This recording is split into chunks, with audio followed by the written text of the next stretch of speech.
Mes chers amis, nous allons maintenant découvrir un nouvel enseignement proposé par le Hari Akadosh. Nous savons que le corps de l'homme, le corps matériel de l'homme, est composé de quatre éléments. Quatre éléments, ce qu'on appelle les quatre éléments de base, à savoir le feu, le souffle, l'eau et également la terre. Nous savons également qu'il y a ce que l'on pourra appeler quatre humeurs au niveau des différents caractères de l'homme et qui sont symbolisés par différentes couleurs que l'on appelle les vanas, donc blanc, adouma, eh bien c'est le rouge, Yeroka c'est le vert et Shechora c'est le noir. Et là aussi, nous savons que cela va dépendre de quatre organes particuliers dans le corps humain qui sont les poumons, le foie, la bile et également la rate. Et tout cela est rapporté dans le Zohar, dans les Tikkunim, qui est Dalet Helke Nefesh Abehemit. Et là, nous savons donc que ces quatre dont on vient de parler, eh bien, font référence à ce que nous appelons également dans la Chassidoute ou dans la mystique, c'est ce qu'on appelle Nefesh Abehemit, c'est ce qu'on appelle l'âme animale. Uborota Nefesh Behemit Mitlabesh Klipat Noga. Et nous savons que c'est à l'intérieur de ce Nefesh Abehemit que va s'inclure ce que l'on appelle également la Klipat Noga. À l'intérieur de cette Klipat Noga, comme nous le verrons ultérieurement, eh bien, c'est là où on voit apparaître justement ces deux principes qui sont Hayetzer Atov et Hayetzer Hara, le bon penchant et le mauvais penchant. Et nous savons que c'est à l'intérieur de cette Klipat Noga que l'on va voir ensuite apparaître ce que l'on va appeler le Nefesh, l'âme du monde de la Asiya.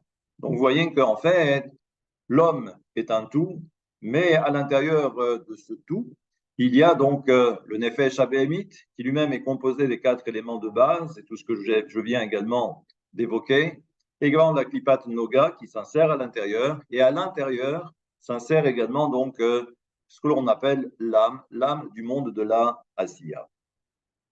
Et là, Achar she'ena ne'enit ve'nezunit michitzoniyut anikra nefesh avin ela al yedei itlapshut hayetzer hara. Et là, nous savons en fait que eh bien, tout va dépendre de ce Nefesh Abehemit, et c'est ce Nefesh Abehemit qui ensuite va définir eh bien, ce que l'on va appeler donc le Yetzer Atov ou le Yetzer Hara, le bon penchant ou le mauvais penchant, et c'est à partir de là que cela va avoir une influence sur, bien évidemment, sur l'âme traditionnelle.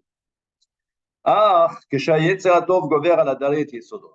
Maintenant, nous savons donc qu'il y a ces quatre éléments de base qui sont à l'origine de tout. Eh bien, lorsque le Yetzer Atov, on va prendre l'exemple du Yetzer Atov, lorsque celui-ci est capable justement de maîtriser les quatre éléments, She'em Nefesh Abehemit, qui représente justement l'âme animale, Az Eno Mevarer Rak Zakut Adam Ve'amuchar Shebeoto Nefesh Abehemit. Eh bien, nous savons que à ce moment-là, lorsque le Yetzer Atov est capable justement de maîtriser ce Nefesh Abehemit, c'est à ce moment-là que le sang, par définition, va être purifié. Comme si, en fin de compte, eh bien, le Yetzer Atov est là comme pour jouer le rôle de filtre, comme pour eh bien, épurer le sang de l'homme.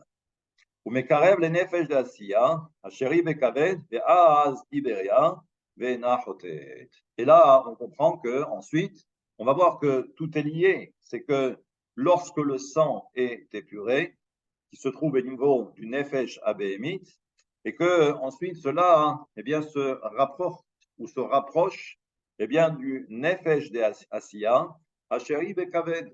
Et nous savons toujours d'après la tradition que ce que l'on appelle le nefesh, donc le nefesh de asiya, lui, il se trouve au niveau du kaved, il se trouve au niveau du foie. Rappelez-vous, c'est les enseignements traditionnels de nos sages, où nous voyons que justement, le kaved, le foie, représente donc le siège du nefesh. Ensuite, nous avons le cœur qui représente le siège du Ruach. Et ensuite, le cerveau, ce qu'on appelle le Moach, eh bien, c'est le siège de la Neshama. Donc, on comprend que petit à petit, eh bien, on va voir que lorsque le Yetzer Hatov est capable de maîtriser l'ensemble, eh bien, cela va avoir des répercussions également au niveau de la santé. On commence tout d'abord, bien évidemment, par le foie. כי גם ד' יסודות שהם ד' חלקי נפש הבהמית מורכבים מטוב ורע, וכן העיקרה שבהם נקרא בנות לוט. Là maintenant, nous savons également que dans les 4 éléments dont on vient de parler, les 4 éléments de base, encore une fois, le feu, le souffle, l'eau et la terre, les 4 également sont constitués de ce que l'on va appeler le bien et le mal, parce que dans toute la création, eh bien, vous retrouverez toujours exactement la même chose. Dans chaque élément, il y aura toujours le bien et le mal. Et là, on comprend que, en passant, ce que nous dit ici le Hari Akadosh, mais là, il faudra ensuite approfondir, c'est que, donc, il nous dit que cette partie du mal qui est contenue dans les 4 éléments de base, qui représente également ce qu'on appelle le Nefesh Abéhémit, eh bien, cela fait référence aux 2 filles de Lot. On verra ensuite pourquoi. Et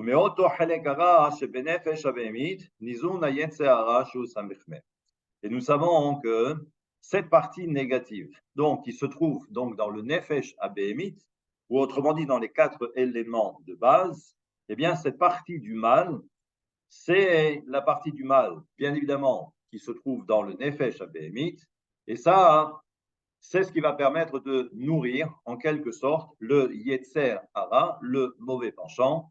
Et lequel mauvais penchant, comme nous dit le Hari Akadosh, eh bien, c'est celui que l'on appelle Samer Mem, donc le responsable de toutes les forces du mal. Donc, vous voyez qu'en fait, chacun est là pour récupérer ce qu'il peut récupérer, que ce soit dans le bien ou que ce soit également dans le mal. Mais on a bien compris que tout le principe, c'est que par rapport à ce Nefesh Abéhémi, que cette âme animale qui est constituée des 4 éléments de base, dans ces 4 éléments, il y a le bien et il y a également le mal. Et donc, tout le travail, ça va être que soit le Yetzer Hatov arrive à maîtriser eh bien, le mal qui est contenu dans ce Nefesh Abéhémit, auquel cas tout va bien. Malheureusement, dans l'autre cas, où c'est le Yetzer Hara qui l'emporte, eh bien, malheureusement, vous pouvez imaginer également les conséquences. נמצא כי הקני של הכבד הוא גוף חומרי, ובתוכו נפש הבהמית טוב ורע, ובתוכו יצא הטוב ויצא הרע, הנקרא סמ"ם, וכשזה גובר מקרב העקור, והרע שבו אל נפש העיקרי דעשייה, הנקרא יעקב. Et là, on peut comprendre que cela va avoir ensuite, comme dans le cas précédent, où nous voyons, on peut imaginer que le Yetzer Hara va prendre le dessus. Et là, donc, il est évident que le mal va s'intensifier et va arriver même jusqu'au Nefesh de Asiya, même jusqu'à l'âme qui provient du monde de la Asiya. On est pour l'instant au plus bas niveau, c'est-à-dire qu'on est dans le monde de la Asiya, et de toute façon, tout le monde de la Asiya est appelé Nefesh. נמצא כי ד' יסודות נקרא נפש הבהמית, והם כפולים ד' משמחה לטוב וד' משמחה לרע. ובד' משמחה לטוב שוכן עליהם מלבוש דקוטנות אור. Et là, donc, là aussi, ce que l'on peut comprendre, c'est que c'est un peu compliqué, mais si on parle des 4 éléments, eh bien, puisque l'on parle des 4 éléments, donc ça veut dire qu'il existe 4 éléments qui s'apparentent au bien, et il y a également 4 éléments qui vont s'apparenter eh bien, à la notion du mal. Il y a les 4, donc bien évidemment, c'est 4 forces du bien ou 4 forces du mal. Et nous savons que quand il s'agit de cette notion de Tov qui est contenue, eh bien, Shochen alehem malouche des kotnot or. Et là, on le verra un peu plus tard d'ailleurs, c'est que, rappelez-vous, lorsque Adam Arishon a été créé, il y a en réalité là-bas, on nous dit que au moment où Adam Arishon et Chava ont fauté, eh bien, ils se sont retrouvés nus. Et ils se sont aperçus justement qu'ils étaient nus. Et c'est pourquoi Akadosh Baruch Hu leur a donné une tunique. Simplement, il faut savoir que d'après certains, c'est une tunique de peau, et d'après certains, c'est une tunique de lumière. Eh bien, là, on comprend que lorsque l'on fait référence à ce nefesh abémi, cette âme animale, qui est constituée également des 4 éléments, lesquels 4 éléments font référence également à 4 notions, à 4 sortes de tov, de bien, ou également de mal. Le tov, c'est ce qui va s'apparenter à kotnot or. C'est ce qu'on va appeler justement cette tunique de lumière, qui ou klipat noga atov, parce que ça, c'est le bon côté de la klipat noga, comme on le verra ultérieurement. Et donc, c'est pourquoi on appelle ça klipat noga, certes, la noga d'ailleurs, c'est la lumière. C'est bon. Et là, on comprend que lorsqu'il s'agit du côté, j'allais dire, obscur, les 4 rats, les 4, encore une fois, les 4 éléments négatifs par rapport aux 4 éléments de base, eh bien, ça, c'est ce qu'on va appeler kotnot or, c'est ce qu'on va appeler donc une tunique de peau. Et là, on comprend d'après ce que nous dit le Sefer Atikunim, que là, c'est l'empreinte justement du Yetzer Hara. Donc, pour essayer de bien comprendre eh bien, le mode de fonctionnement, on comprend donc qu'il y a plusieurs degrés.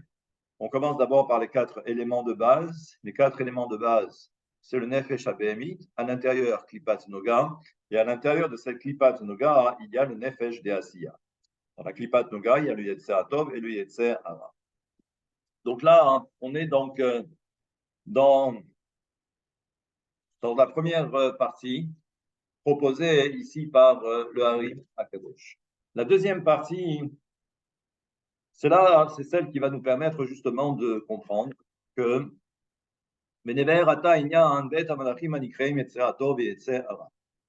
on fait souvent référence à la notion de Yetzer Atov ou à la notion de Yetzer Hara. Là aussi, on ne sait pas ce que ça veut dire. Qui inev makom echad. Comme le dit le Hari, dans un premier endroit, on nous dit que il y a le Yetzer Atov, le Yetzer Hara, certes, mais que les deux sont appelés des Shomrim. Ce sont les gardiens de l'homme. Et que normalement, les deux sont là pour conseiller l'homme, pour accomplir les mitzvot. Et dans un autre endroit, on nous dit que le Yetzer Atov est appelé Malach, un ange, et que le Yetzer Hara, et que le mauvais penchant est appelé Shed. Shed, les Shedim, les monstres, du moins les démons. Achanyanda, qui chet adam, be'etz adar, Hashem nidvar etzlenu, qui etz adat, ou sod adaat, akolel, chesed, ugvur. Maintenant, pour bien comprendre, vous savez que donc il y a toujours ce qu'on appelle le péché originel, la faute de Adam Arishon. Et là, nous avons quoi? Eh bien, nous avons donc cet arbre qui s'intitule l'arbre de la connaissance, donc le Da'at, Tov, Vara, le bien et le mal. Maintenant, pour bien comprendre, chaque fois que l'on fait référence à la notion de Da'at, nous savons que dans le Da'at, en fait, il y a 2 éléments que l'on va appeler les Chassadim mais également les Gevurot. Ici, on ne parle pas de Séphirot, on parle simplement, j'allais dire, d'éléments ou d'énergie plus exactement. Donc, il y a une énergie qui s'apparenterait à la notion de Chassadim, donc ce sont des bontés, il y en a 5. Et de l'autre côté, il y a ce qu'on va appeler donc les Gevurot. Les Gevurot, c'est la notion de rigueur, et elles sont également au nombre de 5. Donc, tout ça est contenu justement dans ce Da'at. Ve'inyan, qui trila ayua Chassadim kodmin. Et là aussi, c'est un principe qu'il faut bien comprendre, bien connaître, c'est que normalement, les chassadim et les geburot doivent ensuite descendre. C'est-à-dire, elles sont pour l'instant contenues dans le da'at, et ensuite, elles doivent descendre comme pour irriguer l'ensemble du corps, ou l'ensemble de la séphira qu'on appelle le zer anpi. Donc, on est au niveau du da'at, et ensuite, tout doit transiter par les autres séphirot inférieures, depuis chesed, pura, tiferet, netzach, hod, pour arriver jusqu'au yesod. Et ensuite, le yesod, eh bien, au moment du zivug, au moment de la relation intime, eh bien, avec la malchut, c'est là où justement on va ensuite déposer certaines lumières qui s'apparente à la malchoute, mais tout cela ne peut se faire qu'à travers la notion justement de zivou. Et là, donc, ce que nous dit le Hari Akadosh, c'est qu'avant la faute de Adam Arishon, normalement, il y avait un ordre. L'ordre, c'est quoi? C'est tout d'abord les chassadim. Les chassadim qui doivent d'abord descendre. Et ensuite, eh bien, les Geburot doivent descendre après. Et là, on comprend que ce qui était prévu initialement, c'est que généralement, on fait descendre d'abord les chassadim, et ensuite, lorsqu'on fait descendre les Geburot, donc la rigueur doit être adoucie par les chassadim. Mais malheureusement, avec la faute de Adam Arishon, eh bien, on a inversé l'ordre. C'est-à-dire que maintenant, nous avons les Geburot qui descendent des premières, et ensuite, il y aura les chassadim. Mais ça veut dire que pendant ce laps de temps, les Geburot donc vont être les premières, et nous savons aussi que si les Geburot sont laissées toutes seules, les forces du mal ne peuvent avoir une emprise que lorsqu'il y a les Geburot, lorsqu'il y a la rigueur. Et comme malheureusement, l'une des conséquences de la faute de Adam Rishon, c'est que la rigueur est d'abord descendue la première, les forces du mal ont eu le temps justement de se servir et, j'allais dire presque, d'imprégner l'endroit en question. D'ailleurs, c'est ce que va dire tout de suite le Hari Akadosh. Sham yardo ha-geburot techila, kamvoa bidrush chet Adam Rishon. Sham, ech-ha-geburot nimtakim al-idei ha-chassadim. C'est ce que je viens de dire. Et là, donc, on nous dit quoi? Eh bien, la première conséquence, c'est que la première conséquence de la faute de Adam Rishon, il dit que tout d'abord, on a inversé. Donc maintenant, c'est les Gibrot qui descendent les premières. Et également, ensuite, il y a quoi? Et là,